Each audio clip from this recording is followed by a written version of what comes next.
My aunt shoved an envelope across the restaurant table and said, "Sign it. Every lawyer in this room has already reviewed it." I looked up. There were 43 people staring at me. It was my 29th birthday. 3 days later, my mother called me 37 times before noon. I want to tell you how I got to that restaurant. Because the story doesn't start there. It starts 20 years earlier. In a house that smelled like cinnamon and old books. In the living room of my grandfather's farmhouse in rural Tennessee, where I used to fall asleep on his couch while he read to me from whatever novel he was halfway through. He never talked down to me. Not once. Not even when I was 7 years old and didn't understand half the words. My name is Claire. I'm the oldest of 3 children. My brother Daniel is 2 years younger than me. My sister Amanda is 5 years younger. And from the time I was old enough to understand what was happening in my own home, I understood one thing clearly. I was the one who didn't quite fit. It wasn't dramatic. It wasn't the kind of thing where my parents sat me down and announced it. It was smaller than that. It was the way my mother would light up when Amanda walked into a room and go quiet when I did. It was the way my father would ruffle Daniel's hair after a baseball game and pat my shoulder the way you pat a coworker's shoulder. Polite. Measured. Like he was trying to remember to do it. I wasn't abused. I want to be clear about that. I was fed and clothed and sent to school and taken to the doctor when I was sick. My parents did what was required. They just didn't do much more than that for me, and I spent a long time trying to figure out why before I finally stopped needing to know. The person who made up the difference was my grandfather, Robert, my mother's father. He lived 40 minutes from us on a piece of land his own father had bought in 1952. 7 acres. A farmhouse with a wraparound porch, a barn he'd converted into a workshop, and a garden that he tended with the kind of patience I have never seen in any other human being. Every other weekend, I was at that farmhouse. Sometimes my mother dropped me there because she needed a break. Sometimes I begged to go. Either way, I was there, and when I was there, I felt like a different person. Like a person who mattered. Grandpa Robert taught me how to read a blueprint. He taught me how to fix a leaky faucet, how to change the oil in a car, how to bake cornbread from scratch, and how to argue a point without losing your temper. He had opinions about everything and he wanted to know mine. He asked me questions like, my answers were important. He remembered what I said the last time we talked. When I got into the engineering program at the University of Tennessee on a partial academic scholarship, he drove to our house, knocked on the door, and handed me a card with $200 inside. In his handwriting, in the careful block letters he always used, it said, "I always knew you would." Grandpa. My mother smiled and said that was sweet. Then she turned and asked Amanda what she wanted for dinner. I worked my way through college. Scholarships, part-time jobs, one summer internship that paid well enough to cover a full semester. I graduated with a degree in civil engineering and started at a firm in Nashville. I was 22. Within 4 years, I had been promoted twice and was managing a small team on infrastructure projects across 3 counties. I was proud of that. I still am. Grandpa Robert was prouder. He called me every Sunday morning without exception, and I would sit on my apartment balcony with coffee and we would talk for an hour, sometimes longer. He wanted to know about the projects I was working on. He wanted to understand the technical parts. He took notes. He told me once that he looked up things we talked about during the week, so he could ask better questions the next time. I didn't know what to do with that. I still don't. My parents knew I was doing well. My mother mentioned my job at family gatherings the way people mention the weather, briefly, without much interest, before moving on to something more pressing. What was pressing was always Amanda. Amanda's new apartment. Amanda's boyfriend. Amanda's promotion at the marketing firm where she'd worked for 8 months before deciding she wanted to do something else. I don't want to be unfair to Amanda.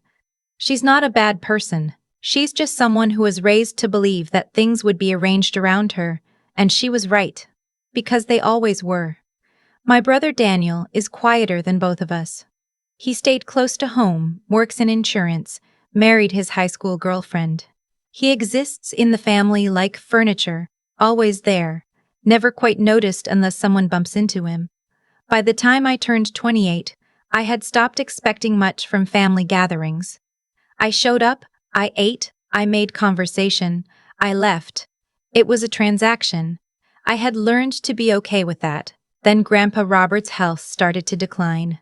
It happened the way those things do. Slowly at first, then all at once. He had a fall in the workshop in October. Nothing broke, but his doctor started talking about balance issues and the early stages of something that meant he shouldn't be living alone. My mother drove out to see him that weekend. She called a family meeting the following Tuesday. I showed up to that meeting expecting to talk about care arrangements. What I heard instead was a conversation about the farmhouse. My Aunt Patricia, my mother's sister, drove 4 hours from Memphis to be at that meeting. She had a list. She had printed it out. At the top, in bold, assets and estimated value. The farmhouse and the 7 acres were listed at $340,000, based on a recent comparable sale in the county. There was also a savings account, a small investment portfolio, and the contents of the workshop, which Aunt Patricia estimated at around $18,000 in tools and equipment. Nobody in that room asked how Grandpa Robert was feeling. Nobody asked what he wanted. The conversation moved immediately to what should happen to the property.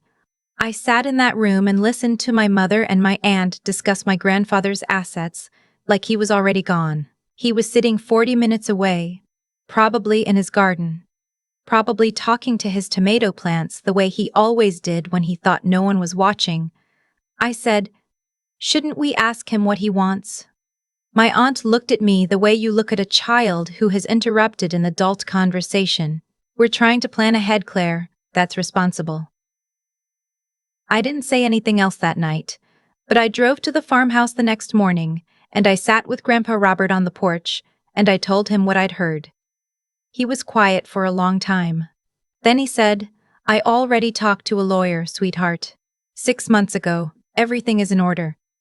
He didn't tell me more than that. I didn't ask. He moved to an assisted living facility in March. It was a good one, not the cheapest option, not the most expensive, but comfortable and well-staffed and 20 minutes from the farmhouse. He paid for it himself from his savings. He told me he had budgeted for 3 years and hoped he wouldn't need more than that. I visited every week, sometimes twice.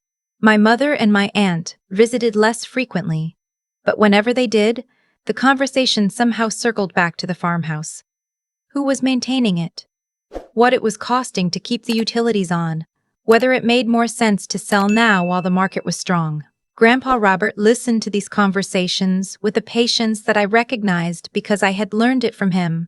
He would nod. He would say he'd think about it. Then he changed the subject. He died in September, quietly in his sleep, 2 days after I sat with him in his room and read him the first 3 chapters of a novel he'd been wanting to get through. His last words to me, when I was leaving that night, were, "Come back Tuesday.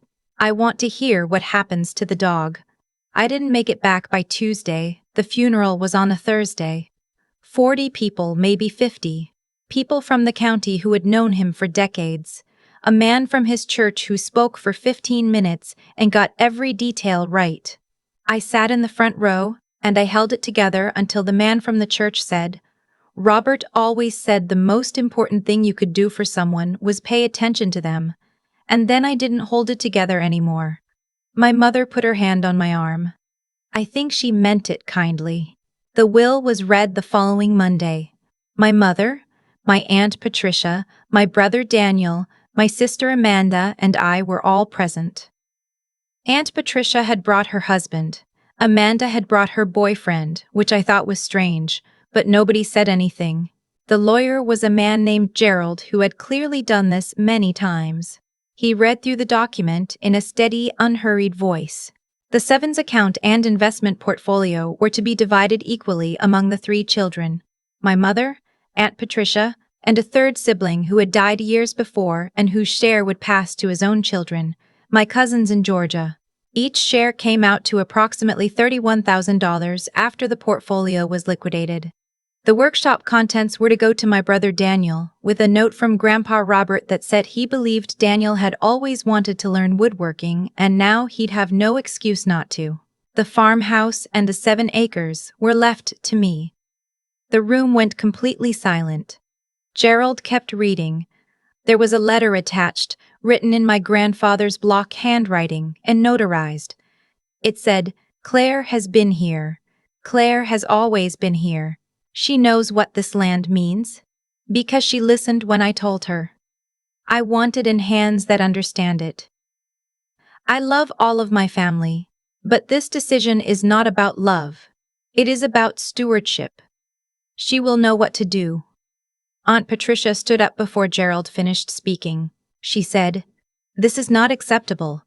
My mother reached over and put her hand on Aunt Patricia's arm, and I realized in that moment that they had already talked about this, that they had anticipated it, that whatever was about to happen had been discussed before I walked into that room. The lawyer was very calm.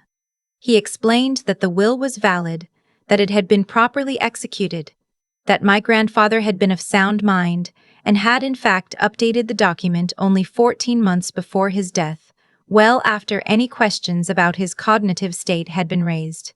He explained that there were no legal grounds to contest it on the basis of anything that had been described. Aunt Patricia said, "We'll see about that." On the drive home, my mother called me. I let it go to voicemail. She left a message that was 7 minutes long. I listened to the first 2 minutes. She was saying, in the careful voice she used when she was trying to sound reasonable, that she hoped I understood that Grandpa Robert had not known what he was doing, that he had been under stress, that the facility had affected his judgment, that it wasn't fair to the rest of the family, that I had clearly influenced him. I sat in my car in my apartment parking lot and deleted the voicemail. For 2 weeks, I heard nothing from my mother or my aunt, except through my brother Daniel, who texted me twice to say that things were tense and he wasn't getting involved. I appreciated that more than he probably knew. Then my mother called to tell me that the family wanted to celebrate my birthday. Dinner at a restaurant in Knoxville that Saturday. The whole family. A chance to come together, she said. A chance to move forward. I almost didn't go. I want to be honest about that. Something in me knew. Not the details, but the shape of it. I could feel the architecture of what was being arranged. But I was 29. And she was my mother. And there is something in you that does not stop hoping, even when it should. So I went. The restaurant was the kind of place with white tablecloths and a wine list and a private dining room that could be reserved for large parties. I walked in at 7 o'clock exactly and found 43 people seated around a set of long tables that had been pushed together. I recognized family members I hadn't seen in years. I recognized my aunt's neighbors, I think. I recognized people I could not place at all. My mother was at the far end of the table. She smiled at me when I walked in. It was the kind of smile that does not reach the eyes. I sat down. I said hello to the people nearest to me. A woman I vaguely recognized as my aunt's college roommate asked me how work was going. I said it was going well. A server appeared and poured water into my glass. Then Aunt Patricia stood up. She thanked everyone for coming. She said she knew some people had traveled quite a distance and she appreciated it. She said we were here because the family was going through a difficult time and because some things needed to be addressed openly in front of people who loved us and wanted the best for this family. I set down my water glass. She talked for 6 minutes. I know because I checked my phone once while she was speaking and then again when she stopped. She talked about what the farmhouse meant to the family. She talked about traditions and history and the generations of people who had lived on that land. She talked about fairness and about what Grandpa Robert would have truly wanted if he hadn't been, in her words, confused and emotional in his final months. Then she sat down, and my mother picked up an envelope from the table in front of her and slid it toward me across the white tablecloth. "It's a deed transfer," my mother said. "We're not asking for the money from a sale. We just want the property to be in the family's name. In a trust. Shared equally. That's all." I looked at the envelope. I looked at the 43 people looking at me. I thought about my grandfather reading me blueprints when I was 8 years old. I thought about Sunday morning phone calls and the way he took notes. I thought about the last line of his letter. She will know what to do. I said, no. My aunt said, Claire, think about what you're doing. I said, I have. My mother said quietly, the way she said things when she wanted them to land. After everything we did for you, everything we gave up for you. She paused. Do you know what it costs to raise a child? We calculated it. We have records. We gave your grandfather the numbers when we talked to him about changing the will. He didn't listen, but the numbers are real. 22 years of expenses. It comes out to just over $280,000. We're not asking for that, we're just asking for the property. I looked at her for a long moment. I said, you calculated what it cost to raise me. She said, we're trying to be reasonable. I stood up. I picked up my purse. I picked up my jacket from the back of my chair. I turned to the room, to all 43 people, and I said calmly and clearly, I came here because she told me it was a birthday dinner. I won't be signing anything. I'm sorry you drove here for this. Then I walked out of the restaurant. I sat in my car and I called my lawyer, a friend from college who had done my lease agreement 2 years ago, and who answered on the third ring even though it was 8:30 on a Saturday. I told her briefly what had happened. She told me to document everything, to not sign anything, and to send her the will documents that week. I told her I would. I thanked her. I hung up. I drove home. I ordered soup from the place near my apartment. I put on a movie I had already seen. I sat on my couch and I breathed. My phone started ringing at 9 o'clock. My mother. I let it ring. At 9:15, my aunt. I let it ring. At 9:40, a number I didn't recognize, which turned out, when I looked it up, to be the cell number of my aunt's husband. I let it ring. By noon the next day, I had 37 missed calls. My lawyer sent a letter to my mother and aunt the following Wednesday. It was brief and professional. It said that I was the legal owner of the farmhouse and the adjoining property, that the will had been properly executed, and that any further attempts to pressure me to sign over the deed would be documented and could be considered harassment. It said that I would not be responding to calls or messages on this matter, and that all further communication should go through her office. The calls stopped for 9 days. Then my mother called from a number I didn't recognize. I picked up by accident. She was crying. She said she didn't understand what had happened to me. She said I had become cold and hard, and that it broke her heart. She said Grandpa Robert had loved all of us, and wouldn't have wanted the family to fall apart like this. I said, I think he knew exactly what he was doing. She said, he was an old man who didn't understand what he was signing. I said, he understood everything he ever did. Goodbye, Mom. I hung up.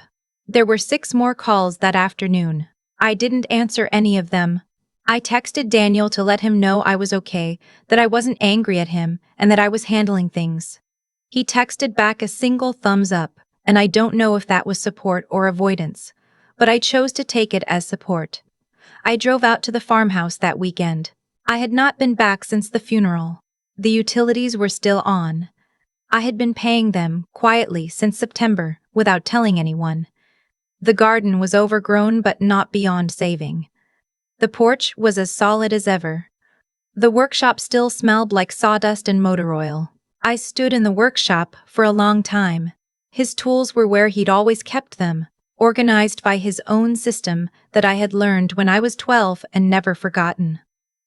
On the workbench, there was a piece of wood he'd been shaping into something I couldn't quite identify yet. He had gotten about halfway through. I picked it up and took it with me when I left. I don't know why. It just seemed wrong to leave it there unfinished. My lawyer told me in January that my aunt had consulted a second attorney and been told the same thing as the first. The will was sound. The grounds for contesting it were not viable, and pursuing litigation would be expensive and almost certainly unsuccessful. She had not entirely let go of the idea, but she had stopped actively pushing it, for the moment. My mother and I have not spoken since October. I do not know when that will change or whether it will. I'm not interested in performing forgiveness to make other people comfortable. If the time comes when she says something true, not that she's sorry for how things turned out, but that she is sorry for what she did. The specific thing, the calculation, the dinner, the envelope, then I will be willing to have that conversation.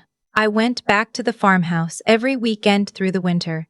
I learned what needed to be repaired and I started repairing it.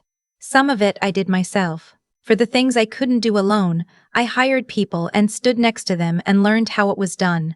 The way Grandpa Robert had always taught me things. By showing me and then stepping back. In February, I planted the first section of the garden. I started with what I knew he'd always grown there. Tomatoes, green beans, 2 varieties of squash. I did it the way he'd shown me, row by row, careful spacing, good compost. I stood back and looked at what I'd done, and I thought, she will know what to do. He was right. He was always right. He was always right. I'm 30 now. I work in Nashville 4 days a week, and I spend 3-day weekends at the farmhouse. I'm considering what it might mean to eventually move there, whether the commute is workable, whether there's a way to make it make sense. I'm considering a lot of things. My aunt sent a card in December. No message inside. Just her signature. I don't know what it meant, and I didn't try to figure it out. I put it in a drawer. Daniel came to see the farmhouse in March, for the first time since we were teenagers. He walked through the workshop for a long time without saying anything. Then he picked up one of the planes from the rack on the wall, ran his thumb along the edge, and said, "Grandpa always said I should learn to use this." I said, "He left you all his tools for a reason." Daniel said, "I know." He came back 2 weekends later. He's been coming regularly since then. We don't talk much about our parents. We talk about what we're building. The piece of wood from the workbench, the one I took that first day, the one Grandpa had been shaping, I finally figured out what it was going to be. A small box, dovetail joinery. He'd gotten the joints cut before he stopped. I looked up how to finish it. I spent 4 weekends working on the lid. It's not perfect. The fit is slightly off on one corner. But it's finished. It sits on the mantel now. I don't need anyone to tell me I was right to keep this place. I don't need the 43 people at that restaurant to understand or approve. I don't need my mother to recognize what her father saw in me. He saw it. He put it in writing. He made sure it would hold up in court. That's enough. That has always been enough. There's something I've come to understand about the way things unfold in a life, and it has nothing to do with luck or timing. It has to do with what you build inside yourself. Quietly, over years, before anyone is watching, Claire didn't walk out of that restaurant because she was brave in some sudden, dramatic way. She walked out because she had been practicing that kind of clarity her whole life. In every project she managed without recognition, in every Sunday morning call she showed up for, in every weekend she spent at that farmhouse when no one asked her to be there. The person who can say no, calmly in a room of 43 people, didn't become that person overnight. She became her through repetition. Through choosing, again and again, to act with integrity even when the reward was invisible. That is what I think about when I think about cause and effect in a human life. Not punishment and reward handed down from somewhere outside us, but the simple, accumulating weight of our own choices. Every time Claire chose to show up, for her grandfather, for her work, for herself, she was building something. And every time her mother chose favoritism over fairness, her aunt chose entitlement over honesty. They were building something too.